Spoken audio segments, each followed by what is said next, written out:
It's over between Adobe and Figma. It's gone.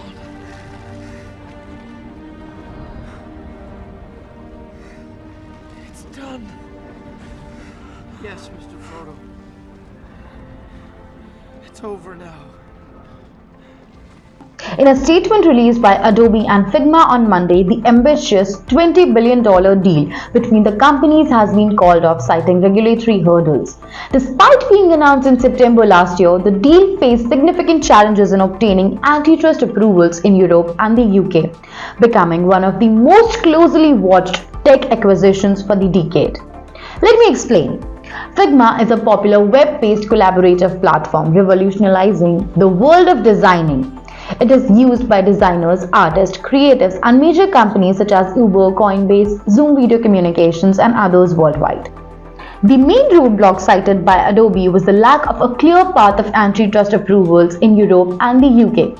The deal, which involved a combination of cash and stock, drew intense scrutiny from regulators concerned about the impact of big tech acquisitions on market competition.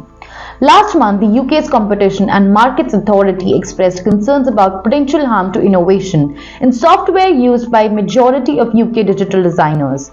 Adobe and Figma strongly disagree with the recent regulatory findings, but we believe it is in our respective best interest to move forward independently, said Adobe Chair and CEO Shantanu Narayan.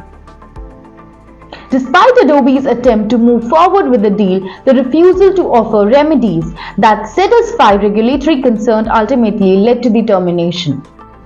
Adobe will now pay a termination fee of $1 billion to Figma.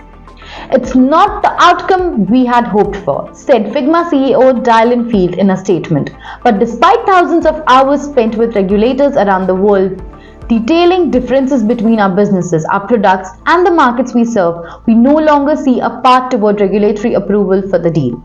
As we bring down the curtains on this story, it's clear that regulatory scrutiny is reshaping the landscape of tech mergers and acquisitions. This decision not only impacts industry giants like Adobe, but also raises questions about the future opportunities for startups in evolving tech ecosystem.